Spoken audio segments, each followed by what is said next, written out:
Hey, my name is Benjamin Owen. I'm a coach. I'm a coach for leaders who want to go a mile deep. And in this training, I'm going to share with you, how do you become that well-rounded leader? How do you become that leader who not only can lead themselves and know what they want and be decisive and create vision, but also can do that from a place of compassion and kindness, who doesn't burn people as they're on that journey ascending to wherever they want to get to?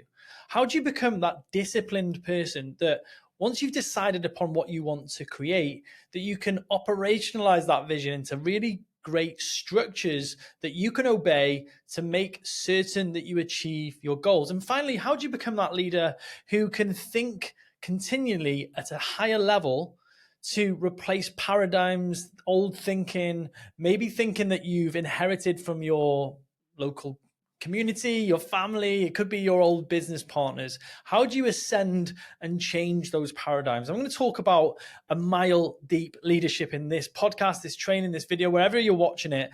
And I want to share with you the components of the model that I've created after working with literally hundreds of leaders over the last 15 years. Now, I just want to introduce myself properly, because some of you may be listening to this podcast or watching this YouTube channel and you're like, who is this guy? Well, I got the fortune of being able to sit with leaders, maybe like you, from a very young age, like 21, 22. I was sat with leaders of teams, companies, organizations, whilst they were transforming their body. They would come to my gym or come to my boot camp and they wanted to replace the body fat with a lean, healthy body that was going to help them be the person that they wanted to be, whether it was leading their family or leading their team at work. And something that I learned very, very quickly were that many of the structures that help someone get a body transformation, help them get lean, help them transform their health, helped in business and helped in their lives, in their relationships. And I realized from such a young age that these same structures I had learned in my sport and exercise science degrees and my postgraduate degrees applied to business and life and mastery. And what I've been absolutely fascinated with since then is how to take those same structures and apply them to leaders to make them perform or get them to perform at the highest level. And what I wanted to create is a structure, a real clear structure. So you, if you're a leader, would know where to start when it comes to becoming a better leader, a better all-round leader. Because here's something that I've noticed, and my experience of having leaders in my life, people that have managed me, people that I've worked underneath, is that sometimes you get very, very, for example, self-led leaders. They know where they go and they know what they want, yet they're terrible about maybe communicating that vision, or they get in their own way and they self-sabotage. They procrastinate. They do all of the things that stop them from getting to where they want to be. Or they might be incredibly self-led. They know exactly what they want, but the only tool that they know to use to get there is self-criticism. Their inner critic is running the show. They come from a place of fear and anger and hatred, and they're always trying to prove people wrong in order to get to where they want to be. And these leaders, they may have short-term success, but they nearly always burn out. So what I want to share with you in this session is a way to think about your leadership. And as we go through each one, I'm going to give you some examples of how you can improve that area. And this isn't I just want to really credit this thinking. It's not my, it's based on Jungian psychology. There was a very famous psychologist, psychotherapist called Carl Jung, and he created something called Jungian therapy. And Jungian therapy has this conversation about archetypes. And archetypes are these parts of us that we inherit from our lineage, our parenting, from the culture that we're surrounded in, these natural parts of ourselves that we have. And actually the ones that he talks about, and a lot of people talk about, was the work of, I forgot that it was actually King, Warrior, Magician, Lover. And it's a very masculine psychology, but it's also a very prominent psychology in self-leadership. And what I've done is I've taken that and I've transformed it into a very usable model for you to look at the way that you're enhancing your leadership with your teams, in your organizations, whether it's in your fitness or even whether it's in your family. And we're going to go through those 4 areas that you can improve on today. So if you stick around for the next, say, 25 minutes, I'm going to walk you through those. and I'm going to give you pragmatic solutions how you can go and improve them. Also, if you want to work on this at any point, if you're thinking, do you know what, Ben, I'm leading the team. I get a lot of people get in touch with me. They've just been promoted into a position of leadership. They may have gone from a team of like 2 or 3 to now they're leading 10, or they know that they want to lead their clients much better. So in order for them to 10x or transform their results, they need to go from a place of leading 10 clients to 100. And that's often the case in leadership. There's a goal that we can see, but we doubt ourselves. We doubt that we've got the capabilities to go and lead at that level. And what I do is I help leaders lead from a place of authenticity, of a way that they want to lead. They don't want to copy their boss, or they don't want to lead that they've been the way that they've perhaps been led in the past. They want to do it the way they want to. And I help them strip away the things that they don't need to do and lead in a way that they do. So let's dive in. The first part of the model, we talk about this idea of self-leadership. So self-leadership is knowing where you're going. You as a person, if you think about this, if you've got a team, if you've got an organization, you need to know where you're going. There's something about being a leader, because you essentially are going to have followers. And I think followers have been kind of bastardized with the uprise of social media, people following people. But there is a truth to this. Great leaders will have followers. And there's nothing more attractive than having a leader that knows where they're going. They're decisive, they are self-driven, they're motivated, they're inspired. There's no wavering that. They're willing to do the hard things to move forward. And sometimes it just starts with just having a really, really great vision. Actually, something springs to mind. I was coaching a client a couple of years ago, and he was struggling with staff turnover. He said, Ben, like one of the things I can't keep staff. They come into my business and they don't stick for very long. And I said, like, tell me about your vision. And he told me about his vision. His vision was so small. And the problem, if you've got a small vision, is that you won't keep great people, because they will straight away understand that there's no space for them in that vision. They'll go and either build something themselves or go and find someone with a bigger vision. So the first stop on self-leadership is having a vision that is what I call a North Star, that is so big, so far away, it's going to keep guiding you, your company, your employees, the people around you, to constantly improve and do better.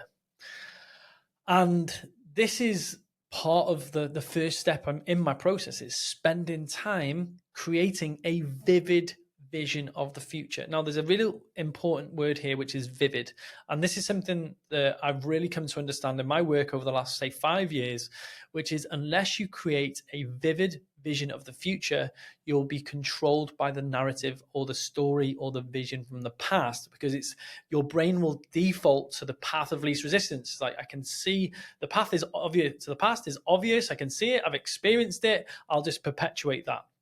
Or if your vision for the future is so clear, so obvious, so you've revisited that vision so frequently, it makes it so much easier for you to flow in that direction. I've experienced it recently, and I getting more and more clear. I've actually realized how ambiguous, how vague, how much detail I'd left out of my future vision. So the self-leadership is all about really getting clear on the vision that you've got. And then what we want to then do is about building partnerships and relationships and finding the people that are going to help you get there. And that's often the role of the leader, the queen or the sovereign, the king. They're the people that go and create the allies. Like, think about back into, medieval days. One role of the monarchy was to go out and forge partnerships with the other lands, states, countries. And that's essentially what you're doing as the leader of your life, is you're going out and you're finding the who's, the people that you're going to ally with in order for you to grow your land, your territory, your wealth, your exposure, whatever that may be. So there are skills that are involved in self-leadership, like being decisive, actually making great allies with other people, like networking skills do come under self-leadership. But one of the big ones was for me was mending relationships. This is a big part of self-leadership.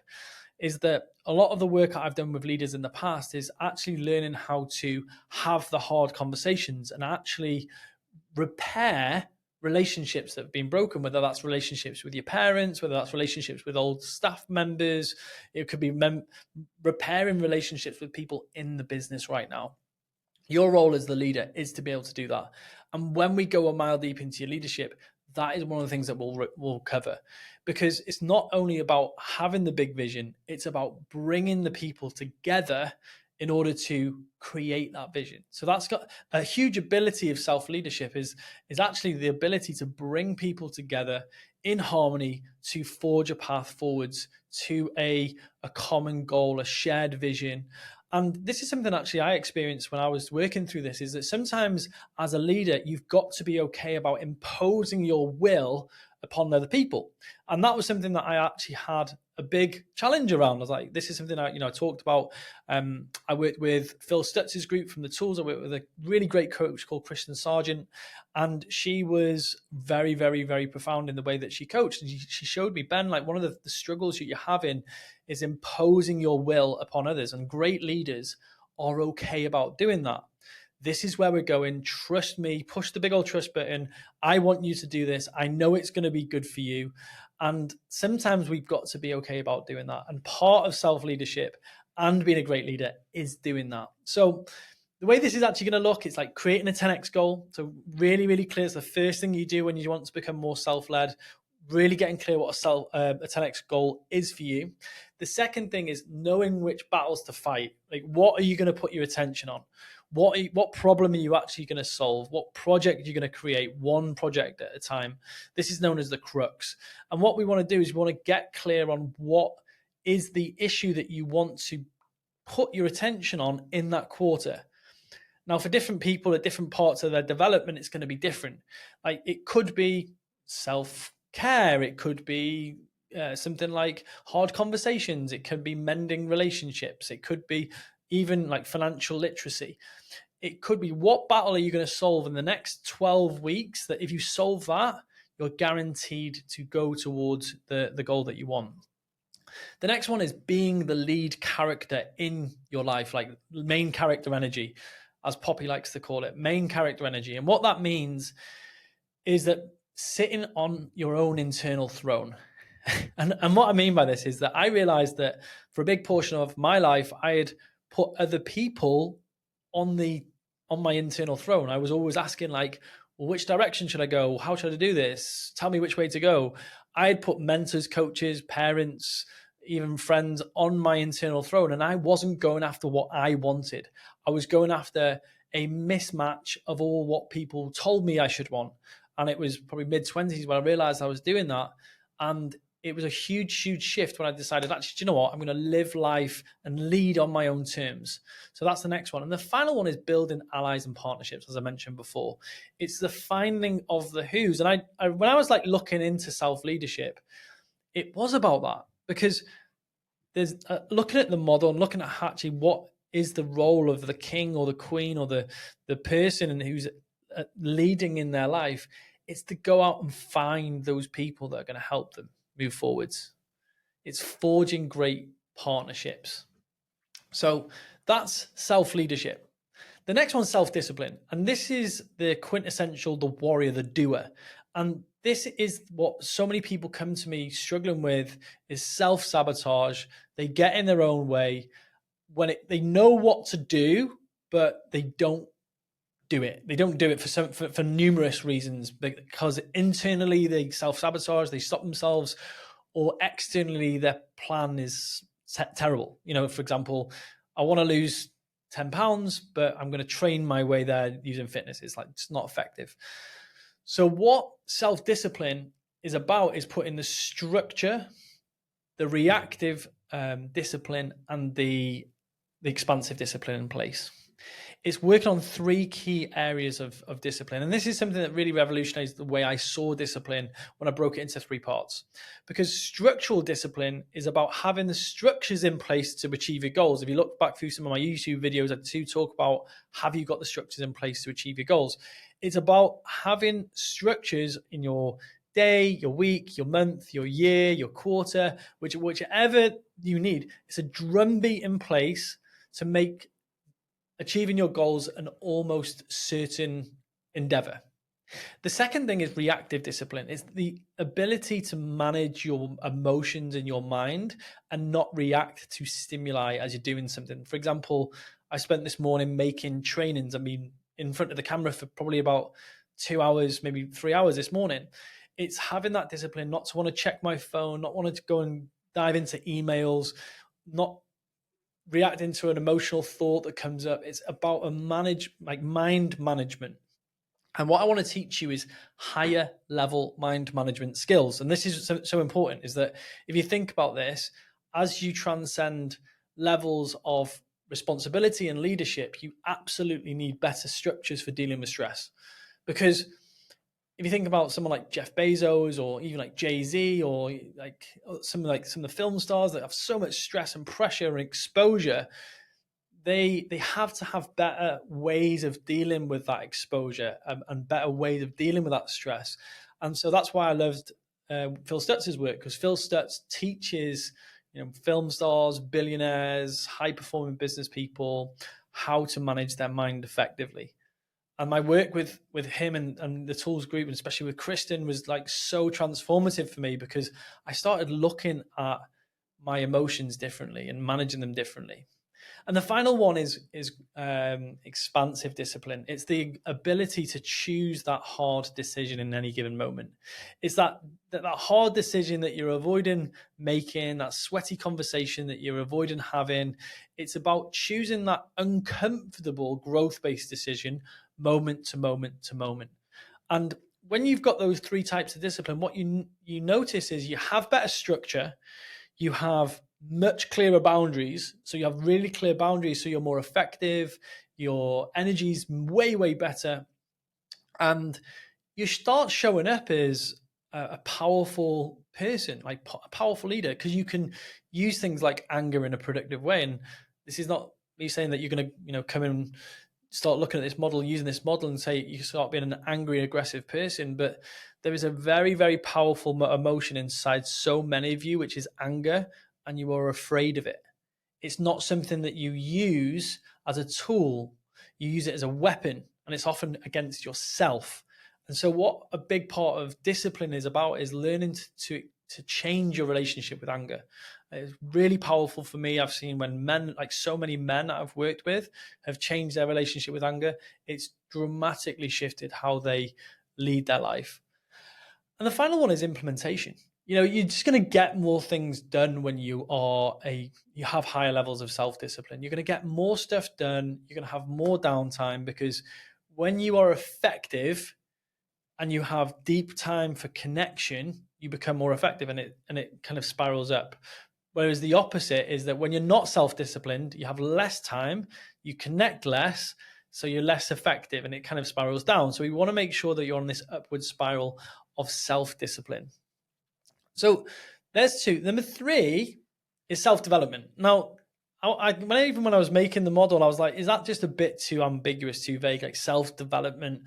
But the development of the self is the development of you, the real authentic you, the way that you think. Now, in King Warrior Magician Lover, it's the magician, it's the part of you that alchemizes the way that you think. A lot of magicians would use potions and powders, and that's I'm a very, very big fan of hacking your way to better levels of thinking. But a lot of this can be done just with the way that you interact with your thoughts. And it's actually challenging your thoughts. And a lot of leaders don't have their thoughts challenged. They are in an echo chamber. Maybe they haven't got a coach or a mentor. And what I think is so important is to have someone challenge the way that you think.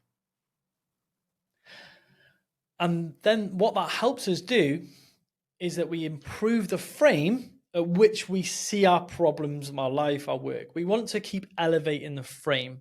We use better frames. I was on a call the other day with my mentor, and he said, if you were thinking of earning 10 million, how would you go about it? And I'd never sat down and done that thinking.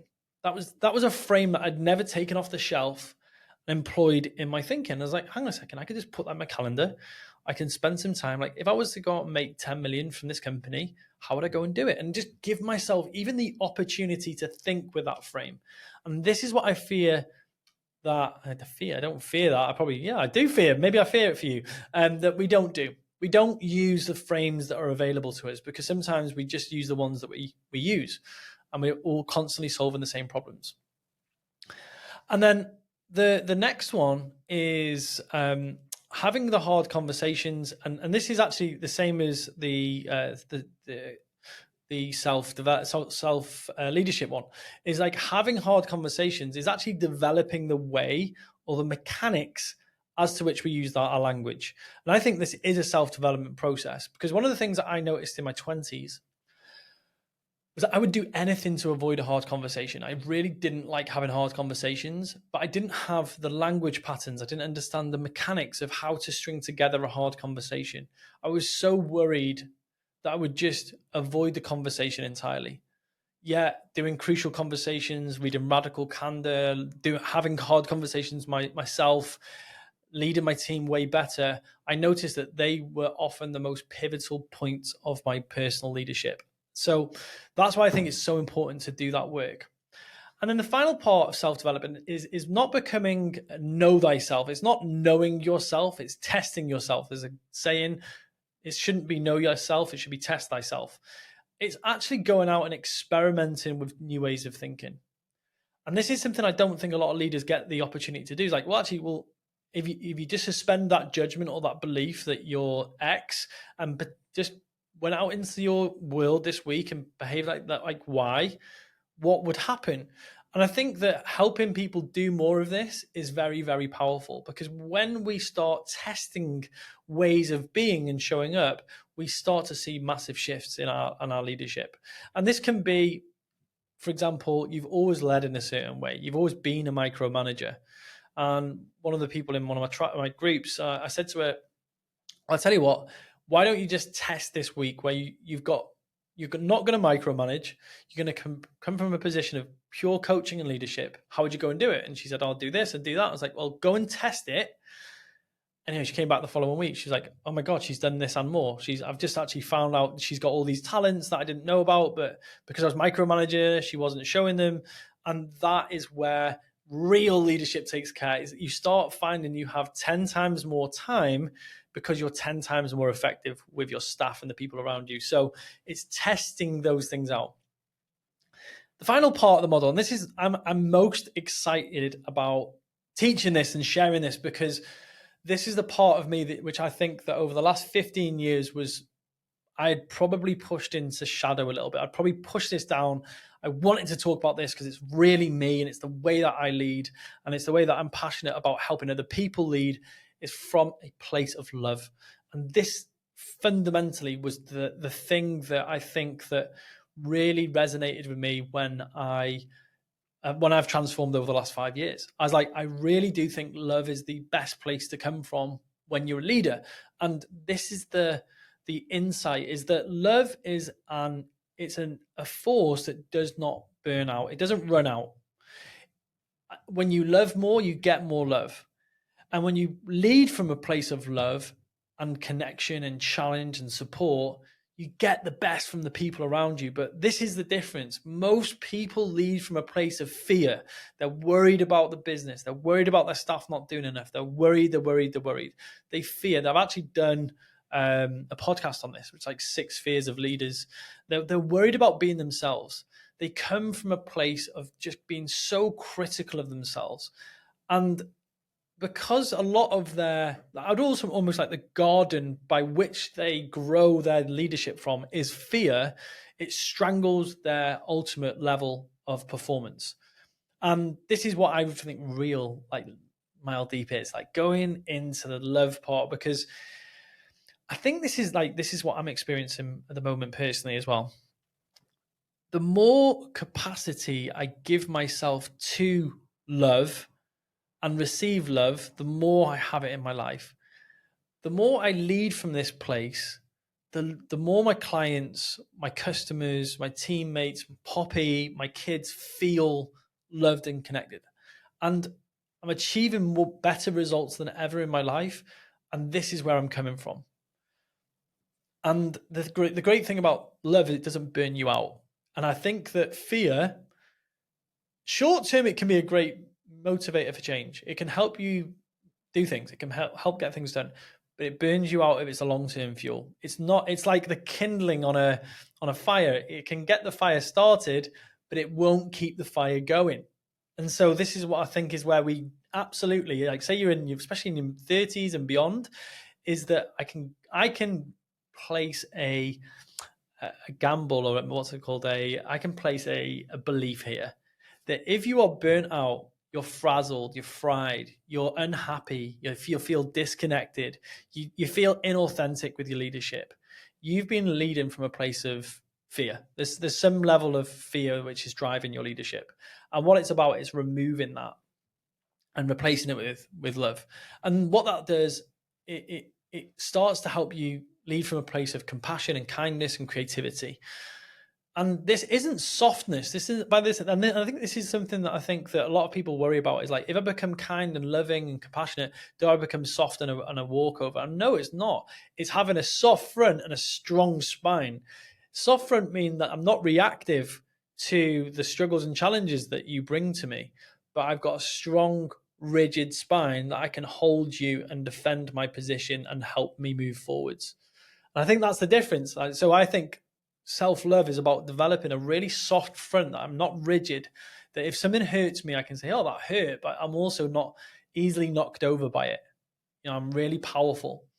It looks like creating a team which feels supported and is effective, because I don't think that when people are in fear of their roles, their jobs, their money, your wrath, I don't think that it's a great way to be. I think there is a place for it. I think there's areas where, like, if you look in the military, there's so much discipline and so much there's so much consequence around doing things wrong or badly, or breaking the rules.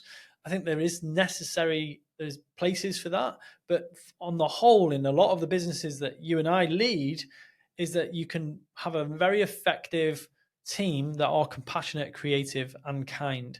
But kind is also, it's not nice. It's saying the things that need to be said. It's being very loving, being like, listen, this is how you're showing up. This is how I think that you can show up. Let's help you get there. Leading from a place of radical candor. So Radical Candor was actually written by Kim Scott. If you haven't read that book, it's a transformational read. If you're a leader, I think going a mile deep into that stuff will help you understand how to care personally and challenge directly.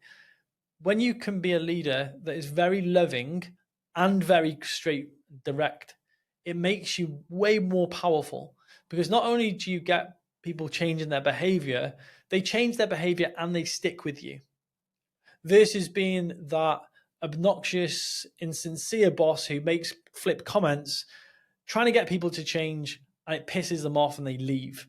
And ultimately, what you want to build is a team around you that sticks with you and grows with you. And I think Radical Candor is a very good vehicle for that. And the final part of self-love is having self-preservation and energy preservation, like self-care. If you're a leader, it is absolutely essential that you maintain a good level of energy, good level of bandwidth, presence, and all those will come from self-care and self-preservation. And not enough leaders tend to these things. They're so busy putting out fires, their lack of structure, maybe they don't know where they're going because all the other arenas aren't in the right order, that's the thing that suffers. And I went through this phase of my life where, like, every couple of months I'd burn myself out. I'd be absolutely frazzled and I'd get ill. And it wasn't helpful. I'd come home and lie on the couch every single night, burnt out after giving everything in the day, but having nothing left for the people I actually really loved the deepest, which was Poppy at the time. And now I've got Poppy and the kids. So if you're a leader who is burning themselves out, giving everything to your work, and you're bringing the scraps home to your wife, your kids, your husband, and that needs to change, this is going to be the most transformational part of the model for you. It's like really looking at how do you look after yourself so that you can be the most effective leader. And like boundaries and communication and self-preservation and like even losing fat is a really, really great way to improve self-love. So that's the model. Like I wanted to talk about it in depth because I really am excited about it, because I've been in transformation and personal transformation for such a long time. I was always looking for a way to disseminate and share and help people with these 4 areas, but I'd never seen such a clear vision of this before. And so what I did around about 2 months ago, I launched the 10X Tribe, which is running. It's a phenomenal tribe program for people who want to go 10X in their life. And there was a real calling I had to deliver this thing, this mastermind, but I didn't want to just do any old mastermind where people got together and talked about just their business.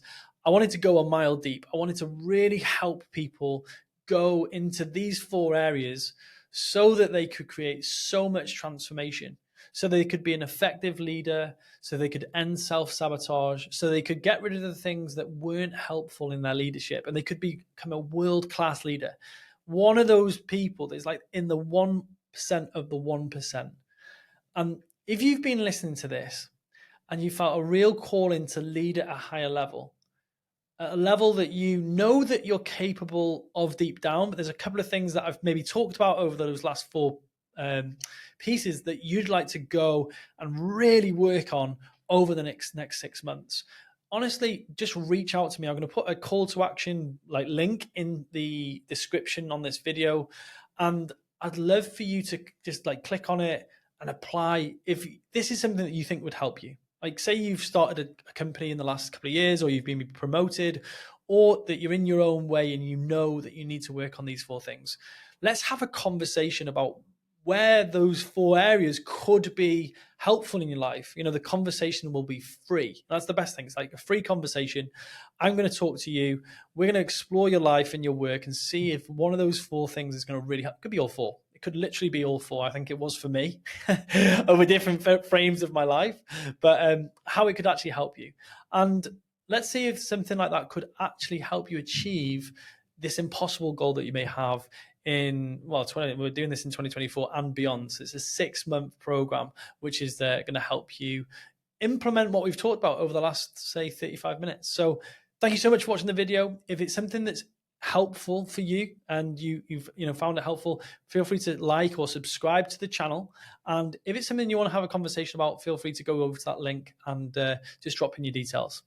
See you on the next video, team.